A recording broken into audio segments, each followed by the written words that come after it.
garlic mustard chicken thighs. First thing you want to do is get a cup of brown mustard, Right, so half a cup of olive oil, and 6 teaspoons of minced garlic.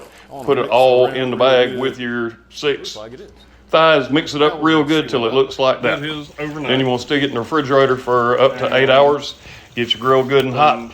Then go ahead and put your thighs on the grill. Look at that. After about 10 minutes, you want to turn them. When they stick at 170, you go ahead and pull them and eat them. And